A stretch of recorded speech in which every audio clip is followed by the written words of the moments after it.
उन दोनों की हत्या की गई। गौर करना, उनके बच्चे आंदोलन धरने में बैठ गए। हमारे deputy chief minister Keshav Prasad Maurya उनके घर आए और उनसे वादा किया कि 25 लाख रुपए की मदद करेंगे। और पुलिस ने भी वादा किया कि हम 1 हफ्ते में खोल देंगे घटना, बच्चों को कहा धरने से उठा। आज तक उस घटना में कोई कार्रवाई नहीं। ये पुलिस व्यवस्था जो है उत्तर प्रदेश में चल रही। और मुख्यमंत्री जी, उप मुख्यमंत्री दोबारा नहीं पूछा मौर्य परिवार से कि कहा किस हालात में रोटी मिल रही नहीं मिल रही है, कपड़े है या नहीं है, खाने को सर पर ढकने के छत है या नहीं है। फिर ऐसे नेताओं का सत्ता में आने का भी फायदा क्या है पिछड़ों को। मैं बात आपको इसलिए कह रहा हूं कि रोनाबाद में रीता मौर्य को जो है पीट के मार दिया, उनके पति बचाने गए, उनको पीटा गया, वो हॉस्पिटल में है। और न्याय के नाम पे जो न्याय जन अधिकार है, भारतीय संविधान देता न्याय के नाम पे, उस परिवार का मजाक उड़ाया जा रहा। फिर ये नेता, ये विधायक, ये मंत्री, मुख्यमंत्री किसके लिए? अगर ये गरीबों को न्याय भी नहीं दिला सकते। मैं पुलिस के साथियों की मजबूरी समझता हूं। पुलिस सरकार की वो मजबूर कुछ अच्छा करने जाए तो कुछ अच्छा कर दे तो सस्पेंड हो जाते हैं, ट्रांसफर हो जाते हैं, लाइव हाजिर हो जाते हैं। और अगर अच्छा करने का नेताओं के हिसाब से काम ना करें, जो सरकार के नेता हैं, तो नेताजी मारपीट भी कर देते हैं। अभी मैंने देखा 2 दिन पहले एक ट्रैफिक इंस्पेक्टर को पीटा गया। अगर वो कोई अधिकारी ईमानदारी से काम कर रहा है तो उनका मनोबल तोड़ रहे हो। ये वर्दी वाले लोग सुरक्षा का काम करते हैं जनता की, इनका मनोबल तोड़ रहे हो। किस लिए? अपने चंद नेताओं को करने के लिए। इसका प्रभाव समझते हो आम जनता पर क्या कर रहा है? जब पुलिस की वर्दी वाले को देख लेता है गरीब आदमी, तो कहीं ना कहीं महसूस करता है कि ये मुझे न्याय दिला है। लेकिन आज वो पुलिस बेबस हो गई उत्तर प्रदेश। आज वो पुलिस खुद अपमानित हो रही। आज उस पुलिस को कुचला जा रहा है और तमाम तरह से प्रयास किया जा रहा है कि ये उनके हिसाब से काम करे। मैं पुलिस के साथियों को उनकी मजबूरी समझते कहूंगा कि कोई भी, क्योंकि आपको संविधान की वजह से, आपकी मेहनत की वजह से नौकरी मिली, कोशिश करना किसी नेता के इशारे पर ऐसा कोई काम मत करना कि गरीबों की हाय, गरीबों की बददुआएं आपको लग जाए। आज हालात उत्तर प्रदेश में खराब, आज हालात उत्तर प्रदेश में खराब है। मेरा कोई बदले का मतलब है नहीं, मैं खुद को मानने वाला व्यक्ति हूं, मैं किसी से बदलना चाहता ही नहीं। मैं तो चाहता हूं कि जिस तरह ताकतवर लोग सम्मान का जीवन जी रहे, इस तरह गरीब परिवारों को भी सम्मान का जीवन मिले, इनके बच्चों को भी रोजगार मिले, इनके बच्चों को भी आगे पढ़ाई करके पढ़ने का मौका मिले, इनके लोगों को भी अच्छा इलाज मिले, इनको भी जमीन मिले, इनको भी स्वाभिमान सम्मान से जीने का मौका मिले, इनकी भी हिस्सेदारी हो और ये भी आगे बढ़ के विधानसभा लोकसभा में जाके अपने क्षेत्रों के लिए कुछ कर सके, अपने लोगों के लिए कुछ कर सके। और ये हिस्सेदारी का मामला है। लेकिन मेरी ये भी समझ में आया सम्मानित प्रदेश अध्यक्ष जी कि हिस्सेदारी मांगने से नहीं मिलती, जंग की तैयारी करनी पड़ती। उत्तर प्रदेश में जिस तरह से आपकी पूरी टीम ने डॉक्टर आदि और तमाम हमारे नेताओं ने जिस तरह से काम किया, मैं धन्यवाद देता हूं। मैं तो बहुत कम समझ देता हूं, मैं तो उत्तर प्रदेश में परदेसी हो गया। आजकल मैं उत्तर प्रदेश में कभी कभी आता हूं, आजकल मैं उत्तर प्रदेश में बहुत कम आ रहा हूं। लेकिन ऐसा नहीं है कि उत्तर प्रदेश में मेरी नजर नहीं, मेरी मजबूरी है। क्योंकि जब एक गरीब का बेटा कुछ करने के लिए निकलता है तो पहले उसका खूब मजाक उड़ाया जाता है, फिर उसका विरोध किया जाता है, फिर उसकी राह में कांटे बिछाए जाते हैं। और फिर एक समय आता है जब वो संकल्पित होकर अपने मिशन पे आगे बढ़ जाता है, जब उसको रोक पाना नामुमकिन हो और नामुमकिन हो जाए तो फिर उसका साथ दिया जाता है। मैं आपसे कहना चाहता हूं, आप निराश मत हों। मैं आपकी ताकत को जानता हूं, मैं आपकी हिम्मत को जानता हूं। कोई नेता है उत्तर प्रदेश में, देश में, जिसके लिए रोज रात को 10 बजे तक लोग बैठे थे? ये भी जाने पैसे पे बुलाए गए लोग नहीं, पैसे पे बुलाया घंटे 2 घंटे बुलाए, पैसे पे बुलाया, साधन सुधार को बुलाया, 3-4 घंटे बुलाए। ये तो मेरे वो बहादुर भाई हैं, ये तो मेरी वो बहादुर बहनें माए हैं जो अपने बेटे से प्यार करती है, उम्मीद करती है कि बहुत लोगों ने कहा अब हमें इंसाफ मिलेगा, अब हमारे जीवन में खुशहाली। मैं वादा करके कहता हूँ, मुझे बहुत बात आपसे करनी है, आप विश्वास करो, लेकिन अब मैंने तय किया और ये तय मैंने उस दिन किया जिस दिन मुझे गोली लगी। जिस दिन मुझे गोली लगी आपको कैसा महसूस हुआ बताओ? ये तो मैंने भी देखा। जैसे मैंने कहा कि तुम्हारे बीच से कोई विरोधी मुझे गोली मार सकता है, मैंने देखा किस तरह से तुम्हारे अंदर बेचैनी हुई और तुम खुद पीछे हट गए। और उसके बाद मुझे एहसास हुआ कि ये प्यार पैसे से नहीं मिलता है, ये प्यार संघर्ष से मिलता है। मैं यहाँ भले ही बोल रहा हूँ, कि धरती पे, लेकिन दुनिया में हमसे प्यार करने वाले हमारे साथी, क्योंकि आज सोशल मीडिया का युग है। मैं यहाँ वो लाइव के माध्यम से दुनिया से मुझे सुन रहे होंगे। अभी सिंगापुर में हमारे साथी मुझसे आते हुए बात कर रहे थे, उनका नाम है सोहेब, मुझसे कह रहे थे कि भाई हम जैसे भी हैं हम आपके साथ। तो मैंने उनसे कहा कि आपने देखा कि चाहे वो भारत में जुल्म हो या भारत से बाहर कहीं भी हो, जब भी किसी कमजोर को सताया जाएगा, मैं आपको जानकारी के तौर पर बता रहा हूं कि जब इजराइल ने फिलिस्तीन के साथ अन्याय किया तो विदेश पॉलिसी को बेवकूफ बनाते हुए हमारे देश के नेता इजराइल का समर्थन करने लगे। मैं बात इसलिए कह रहा हूं क्योंकि दुनिया में बैठे लोग मुझे सुनते हैं। आपने देखा क्या हाल किया इजराइल में, छोटे छोटे बच्चे। मैं किसी आतंकवादी अपराधी का समर्थन नहीं करता, लेकिन सत्ता एक भूख होती है।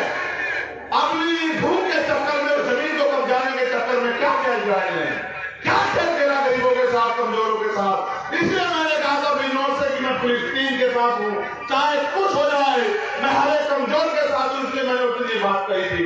और फिर क्या हुआ? फिर आपने देखा क्या हुआ कि देश के प्रधानमंत्री ने फिलिस्तीन के लिए मदद भेजी। हमारे भारतीय जनता पार्टी के समर्थक समझ ही नहीं पाए कि जो 2 दिन पहले इजराइल का समर्थन कर रहे थे, वो फिलिस्तीन को मदद भेज रहे हैं, फिलिस्तीन के खिलाफ खड़े हुए हैं, इजराइल के खिलाफ खड़े हुए। इसका कारण यह है कि इनके पास कोई पॉलिसी नहीं है, ये सारी विदेशी पॉलिसी खराब कर रहे हैं। मैंने तो प्राइम मिनिस्टर से कहा कि माननीय प्रधानमंत्री जी, मैं आपकी ताकत को समझता हूँ, आप भारत के प्राइम मिनिस्टर, चलिए चाइना बॉर्डर की तरफ। चंद्रशेखर आजाद आपके बेटे खड़ा है, चलिए हम चाइना बॉर्डर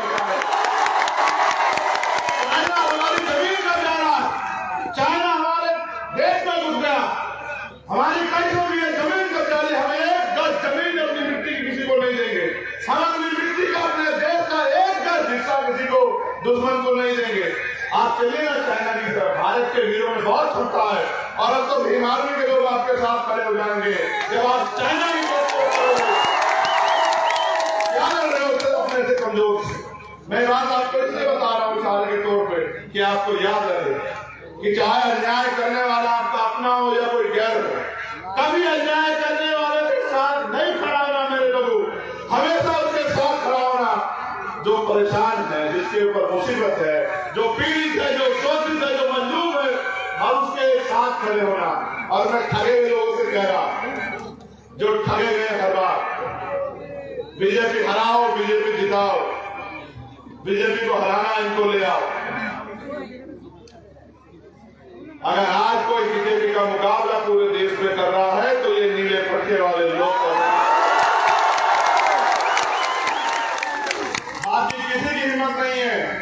अब मैं राजस्थान में था, नेताओं के यहाँ 4 बजे ईडी वाले बैठे थे, मैं दिल्ली में था, 6 बजे ईडी वाले बैठे थे। मैं उनको बुलाता रहता हूँ कि आओ किसी से हमारे साथ में बैठ के चाय पियो, लेकिन वो जानते हैं वो मुकाबला नहीं कर सकते हैं गरीबों का, ईमानदार लोगों का। वो जानते हैं कि इनके खिलाफ तो झूठी बातें फैलाओ जाओ कि अभी ये कमजोर हैं, अभी ये लापरवाह है, अभी ये जिम्मेदार नहीं। मैं आपको पूछना चाहता हूँ, हमारे मीडिया के लोग भी हैं जो रात को 10:15 बजे कान पे खड़े हो गए, आप सुन रहे हैं मुझे, वो गैर जिम्मेदार है।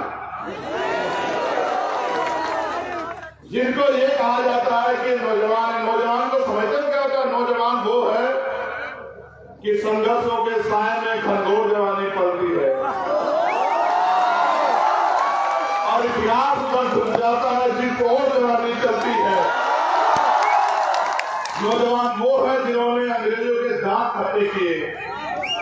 23 साल के थे शहीद आजम भगत सिंह, जब उन्होंने हंसते हंसते फांसी की सजा कबूल की। आप समझते हो, अपनी मिट्टी के लिए मर जाना, अपने देश के लिए शहादत देना, व्यक्तिगत लड़ाई कोई भी लड़ सकता है, लेकिन अपने समाज के लिए, अपने देश के लिए, अपनी मिट्टी के लिए कुर्बान हो जाना, ये जज्बा भारत की धरती में है। ये ऐसी बात धरती है, ये ऐसी पवित्र धरती है जहाँ का एक एक बहादुर हजारों हजारों पे भारी पड़ता है।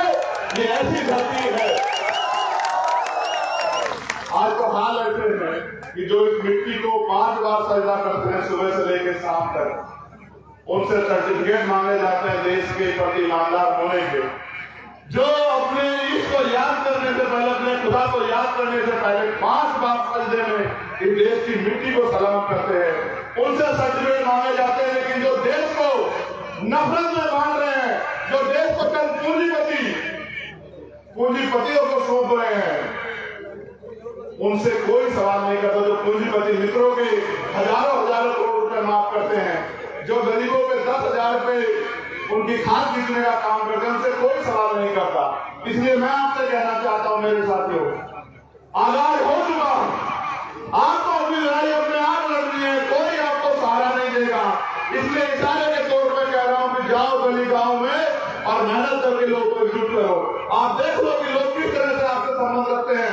चुनाव आएगा तो सब आएंगे। मेरी जगह होता कोई नेता तो कहता है यार उनसे कह दो मैं आ नहीं पा रहा हूं, लेकिन मेरा दिल नहीं माना। मैंने कहा और 2 घंटे भूखे रह लेंगे, लेकिन चलेंगे अपने लोगों के बीच, छोड़ेंगे नहीं।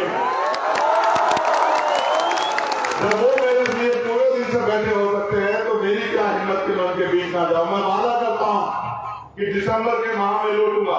और मैं आपसे भीम आर्मी आजाद समाज पार्टी के नेताओं से कहना चाहता हूं, समय किसी का इंतजार नहीं करता, रुकेगा नहीं समय। मेहनत करो, समाज इंतजार कर रहा है, कोई इनको बुलाने आए। समाज कभी बिकाऊ नहीं, समाज कभी कमजोर नहीं था। ये लोकतंत्र है, जिनका वोट होगा उनका राज भी स्थापित होगा, कोई रोक नहीं सकता। मेहनत करो। और जो लोग आज हमें कमजोर समझ के हमारी परमिशन कैंसिल कर रहे हैं, उन अधिकारियों से कहना चाहूंगा ये लोकतंत्र है। और अगर देखना हो तो मैं क्रिकेट बहुत देखता हूं। आप देखते हैं नहीं देखते यार? आपका नाम भावे देखिए ना, इंडिया हार सकते है कभी। मैं क्रिकेट बहुत देखता हूं। मुझसे एक पत्रकार ने सुबह पूछा था कि एक तरफ बड़े बड़े धरना सेठों की मदद वाली पार्टियां, एक तरफ वो इनकी सरकार, कैसे लड़ोगे चंद्रशेखर? मैंने कहा ऐसे लड़ेंगे जैसे अफगानिस्तान पाकिस्तान से लड़ा, जैसे अफगानिस्तान इंग्लैंड से लड़ा, जैसे नीदरलैंड न्यूजीलैंड से लड़ा, और ऐसे लड़ेंगे जैसे भारतीय टीम विरोधियों से लड़ रही है, ऐसे लड़ेंगे और छोड़ेंगे नहीं। जब तक सत्ता का एक घमंड तोड़ेंगे नहीं, जब तक गरीबों के आंसू पूछेंगे नहीं, जब तक गरीबों को कुर्सियों पर बिठाएंगे नहीं, जब तक गरीबों के घरों में उजाला करेंगे नहीं, तब तक हमें ऐसे मतवाले हैं कि रुकेंगे नहीं। बहुत बहुत धन्यवाद। कुछ साथी जो हमारी पार्टी ज्वाइन कर रहे हैं, चल के भी आए। श्री भोला चौधरी जी भाजपा से हैं, डुमरियागंज से, लोकसभा क्षेत्र से, उन्होंने आज आजाद समाज पार्टी ज्वाइन की है। उनका धन्यवाद। अली अहमद फारूकी जी, मुन्नापुर प्रधान जी, डुमरियागंज, जन अधिकार पार्टी छोड़ के आजाद समाज पार्टी की आस्था व्यक्त कर रहे हैं। मैं उनका भी धन्यवाद करता हूँ। और सबसे ज्यादा धन्यवाद करता हूँ मैं अपने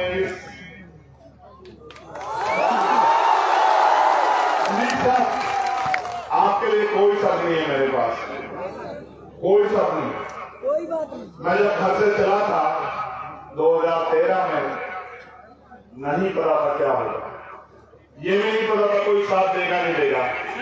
काशीराम साहब की एक ही बात याद थी कि अकेला ही चला हूं, मंजिले जाने लोग मिलते चले गए और कार वापस आ गया।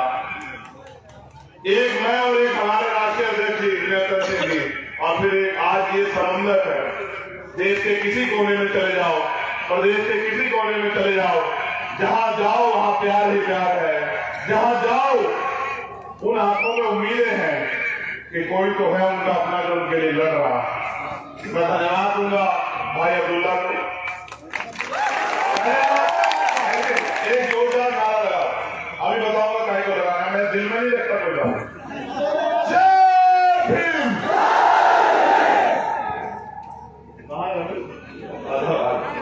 मैं दिल में इसलिए नहीं रखता हूं, अभी ये दोनों बहुत मेहनत किया इन लोगों ने।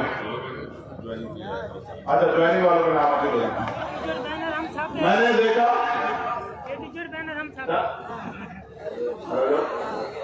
नहीं आप तुम्हें लाइस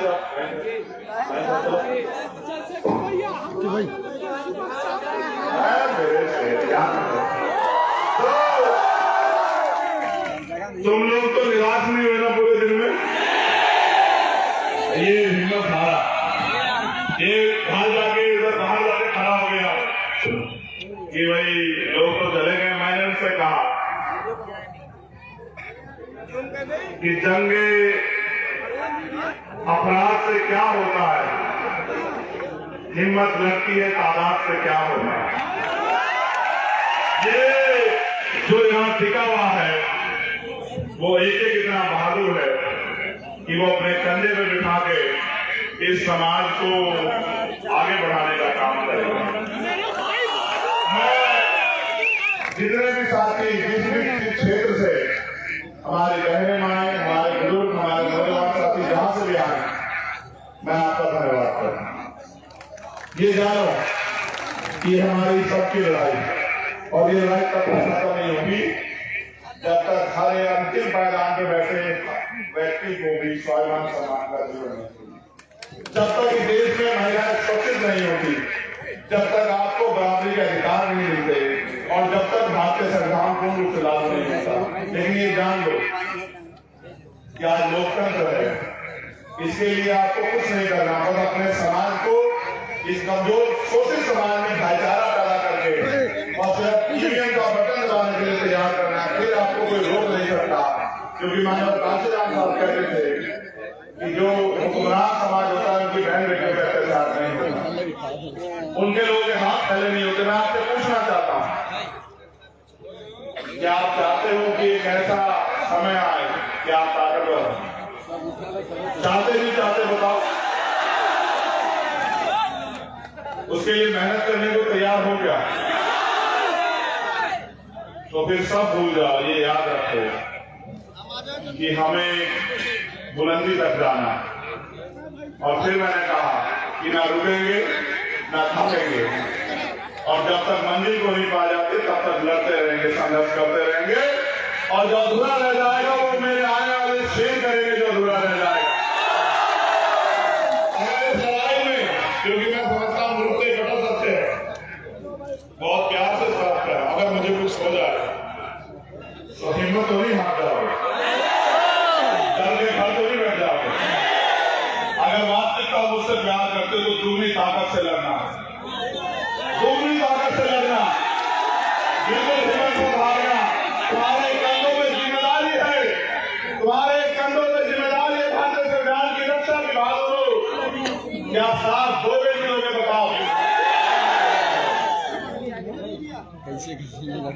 साजिद अंसारी जी, राष्ट्रीय अध्यक्ष पसमानदा समाज, पूर्व विधानसभा प्रत्याशी आम आदमी पार्टी मुगलसराय चंदौली, कन्हैया कुमार जी वर्तमान प्रधान। ये सलमा हमारे अब तो जो भी थर्ड जेंडर को मान्यता है, ये लिखना इस तरह के शब्द मैं अच्छा नहीं लिखता हूँ, मैं समझता हूँ वो बहन है, भाई है, हमारे साथी है। राष्ट्रीय अध्यक्ष किन्नर समाज में उनका भी, वो भी उन्होंने ज्वाइन किया, मैं उनका भी धन्यवाद करता हूँ। सबसे ज्यादा धन्यवाद करता हूँ आपका, आप हैं तो हम हैं।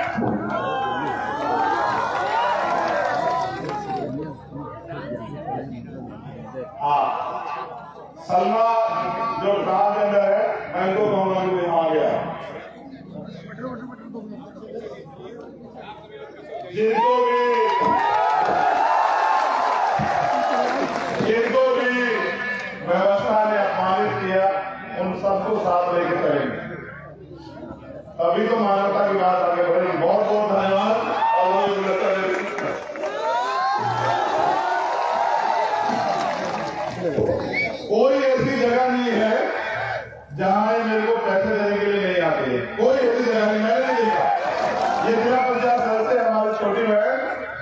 जहां भी जाता हूं क्षेत्र में ही आ जाते हैं, चुपचाप से लिफाफा देके जाते हैं कि ये मिशन के लिए। आप समझ नहीं सकते हो धन्ना सेठों की पार्टी का मुकाबला हमारे लोग किस तरह से